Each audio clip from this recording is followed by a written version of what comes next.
जय हिंद दोस्तों, मैं ध्रुव कुमार आपको मिश्रा स्टडी ऑनलाइन एसेस में स्वागत करता हूं। आज मैं इतिहास की एक नई वीडियो इतिहास के परिचय लेकर के आपके साथ आया हूं।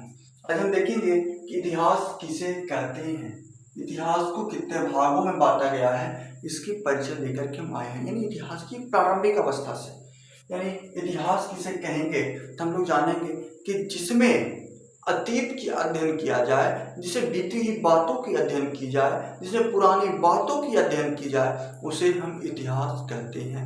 बीती हुई बातों को हम लोग इतिहास कहते हैं। इतिहास के पिता कौन है? हेरोडोटस है। इतिहास के जनक कौन है? हेरोडोटस है। हमें याद रखना है। अब हम देखेंगे कि इतिहास को हम लोग तीन भागों में बांटा है। इतिहास को हम लोग तीन भागों में बांटा है। पहला प्रागैतिहासिक भारत, दूसरा आद्य ऐतिहासिक भारत, तीसरा ऐतिहासिक भारत या इतिहास। तीन भागों में बांट करके इसका अध्ययन हम लोग करते हैं। प्रागैतिहासिक भारत उस इतिहास को कहते हैं कि जिसमें कोई लिखित साक्ष्य प्राप्त नहीं हुआ हो, कोई लिखित साक्ष्य प्राप्त नहीं हुआ हो, उसमें क्या कहते हैं? प्रागैतिहासिक काल। ये लोग अपना कोई साक्ष्य छोड़ करके नहीं गए। अब हम देखेंगे आद्य ऐतिहासिक काल में कि जिसके साक्ष्य तो प्राप्त हुए हैं, जिनकी साक्ष्य तो प्राप्त हुई है, लेकिन लिखित दस्तावेज प्राप्त भी हुआ है, लेकिन उन्हें पढ़ा नहीं जा सका, उन्हें पढ़ा नहीं जा सका, उसे क्या कहेंगे? आद्य ऐतिहासिक काल, यानी प्रोटो हिस्ट्री, है ना। प्री हिस्ट्री, प्रोटो हिस्ट्री और हिस्ट्री। ऐतिहासिक काल अब कैसे कहेंगे? जिसके साक्ष्य प्राप्त हुए हैं, जिसके साक्ष्य प्राप्त हुए हैं और जिन्हें पढ़ा भी गया है, उन्हें हम इतिहास कहते हैं। बात समझ आई? प्रागैतिहासिक किसे कहेंगे? वैसी इतिहास जिसके साक्ष्य ही प्राप्त नहीं हुए हैं, जिसके साक्ष्य प्राप्त नहीं हुए हैं, उसे प्रागैतिहासिक काल। अब चलेंगे आद्य ऐतिहासिक काल, जिसके साक्ष्य तो प्राप्त हुए हैं लेकिन उन्हें पढ़ा नहीं जा सका। हम देखेंगे इतिहास में साक्ष्य भी प्राप्त हुए और उन्हें पढ़ा भी गया। हम देखेंगे यहाँ कि प्रागैतिहासिक काल को भी हम लोग चार भागों में बांट करके अध्ययन करते हैं। तो इसको यहाँ देखेंगे कि प्रागैतिहासिक काल को भी चार भागों में बांट करके अध्ययन हम लोग करते हैं। पहला पूरा पाषाण काल। पूरा पाषाण काल, इस काल में लोग क्या करते थे कि जंगलों में से घुमा फिरा करते थे, भोजन किया करते थे, जैसे पशुओं के समान यह क्या करते थे, भोजन को करते और फिर अगले पड़ाव के लिए निकल जाते। मैंने खाना बदोश प्रजाति थे, इन लोग खाना का संग्रह नहीं कर पाते थे। इन्होंने उस समय पूरा पाषाण काल में क्या किया? आग की खोज कर चुके थे। आग की खोज क्या किए थे? कर चुके थे। अब मध्य पाषाण काल, जिसमें इन्होंने क्या किया कि कुछ हद तक अब व्यवस्था करने लगे अस्थायी निवासी बनने के लिए, लेकिन पूर्ण रूप से अस्थायी निवासी नहीं बन पाए थे। इन्होंने अंतिम संस्कार की व्यवस्था, अंतिम संस्कार की प्रक्रिया की खोज कर चुके थे। कब? मध्य पाषाण काल में। अब हम देखेंगे नव पाषाण काल में इन्होंने पूर्ण रूप से अस्थायी निवासी बन चुके थे, है ना, पूर्ण रूप से अस्थायी निवासी बन चुके थे। औजार की व्यवस्था कर लिया था इन्होंने, और इन्होंने उस समय पहिया और घड़ा की भी खोज कर चुके थे। पहिया, चक्का की खोज कर चुके थे, बैलगाड़ी की चक्का की खोज कर चुके थे और घड़ा का भी खोज कर चुके थे। फिर आगे आती है ताम्र पाषाण काल, जिसमें इन्होंने तांबे की खोज कर लिया था। ताम्र पाषाण काल में इन्होंने तांबे की खोज कर लिया था, जिससे औद्योगिकीकरण का विकास हो सके, औद्योगिक उद्योग धंधे की विकास हो सके। हम लोग पढ़ा प्रागैतिहासिक काल को भी हम लोग चार भाग बांटे। पूरा पाषाण काल में, पूरा पाषाण काल में आग की खोज हो चुकी थी। मध्य पाषाण काल में अंतिम संस्कार की व्यवस्था हो चुकी थी, छोटे छोटे औजारों की व्यवस्था हो चुकी थी। नव पाषाण काल में क्या हुआ था? पहिया की खोज और आग की भी खोज हो चुकी थी। और ताम्र पाषाण काल में क्या हुआ था? तांबे की भी खोज हो चुकी थी। याद आई? पूरा पाषाण काल में आग, ताम्र पाषाण काल में तांबा, ऐसे करके हमें याद रखना है। अब देखिए इतिहास के समय को भी हम लोग दो भाग में बांटते हैं, एक ईसा पूर्व और एक ईसवी। एक ईसा पूर्व और एक ईसवी, यानी ईसा पूर्व के बात हम जानते हैं और फिर ईसवी की बात जानते हैं कि ईसा मसीह के, जब ईसा मसीह के मृत्यु के पहले के समय को क्या कहते हैं? ईसा पूर्व। और ईसा भी कहते हैं कि ईसा मसीह की मृत्यु के बाद की काल को क्या कहते हैं हम लोग? ईसवी कहते हैं। अब देखिए कि भारत की इतिहास कहाँ से चालू होती है, तो हम लोग जानते हैं कि भारत की इतिहास सिंधु घाटी की सभ्यता के बाद से चालू हो जाती है, या सिंधु घाटी सभ्यता से ही चालू हो जाती है, बाद नहीं, सॉरी, सिंधु घाटी की सभ्यता से ही चालू हो जाती है। भारत के इतिहास को हम लोग जानेंगे, ये लगभग 3000 ईसा पूर्व से भारत की इतिहास चालू हो जाती है ना।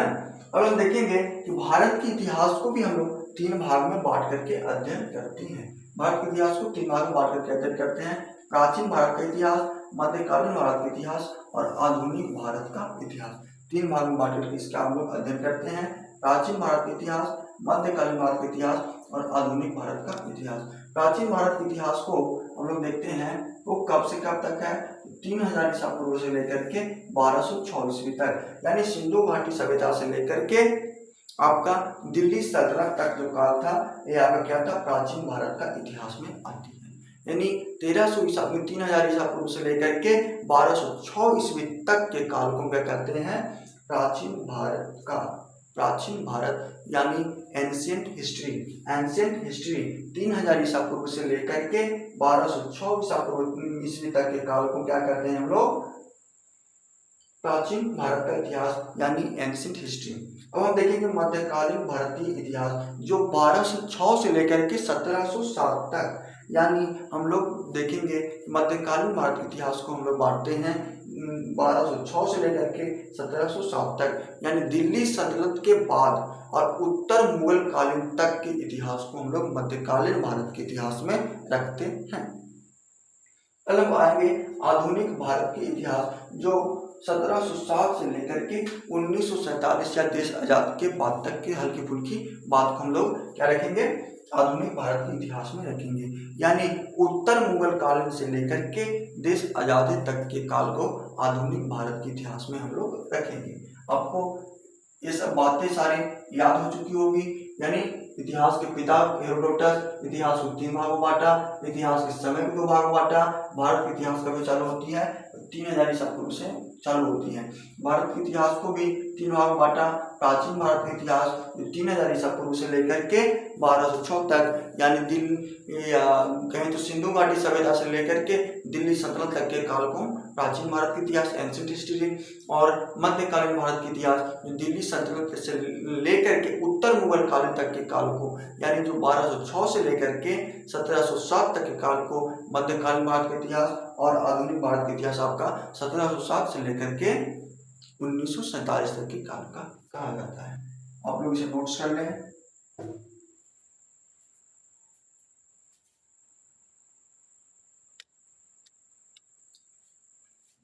अभी हमने देखा कि भारत के इतिहास के बारे में और ये पूरे इतिहास के बारे में। अब हम लोग देखेंगे कि खेती का प्रमाण कहाँ मिला, भारत में खेती का प्रमाण कहाँ मिला। भारत में खेती का प्रमाण सबसे पहले कहाँ मिला था, या सिंधु घाटी सभ्यता में, तो मेहरगढ़ में। मेहरगढ़ भी उस समय आपका भारत में ही था। खेती का प्रमाण सबसे पहले मेहरगढ़ में। चावल की खेती का सबसे पहला प्रमाण कहाँ मिला था, तो इलाहाबाद के कोल्डीवा में चावल की खेती का प्रमाण मिला था। खेती का सबसे पहला प्रमाण कहाँ मिला, तो मेहरगढ़, लेकिन चावल की खेती का प्रमाण कहाँ मिला, तो आपका कोल्डीवा में। फिर आता है सोना का सबसे पहला प्रमाण कहाँ से मिला, या सबसे पहला अवशेष कहाँ से मिला, तो कर्नाटक से। कब, तो 1800 ईसा पूर्व में सोना का प्रमाण मिला था। अब है कि मानव द्वारा प्रयोग की जाने वाली पहली धातु कौन थी, तो तांबा था। मानव द्वारा प्रयोग की जाने वाली पहली धातु कौन थी, तो वह तांबा था।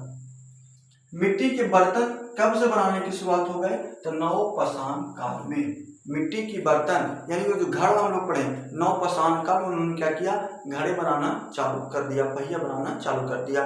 तो उसी समय हम जानेंगे कि मिट्टी के बर्तन कब बनाना चालू किए, तो नवपाषाण काल में। बहुत इंपोर्टेंट पॉइंट है सब, आप लोग एकदम याद रखिएगा इसे, हर एक परीक्षा में पूछ जाती है। सबसे पहली फसल कौन थी, तो गेहूं और जौ, यानी मानव की सबसे पहली फसल कौन थी, तो गेहूं और जौ। मानव द्वारा पाला गया सबसे पहला पशु कौन था, तो था कुत्ता।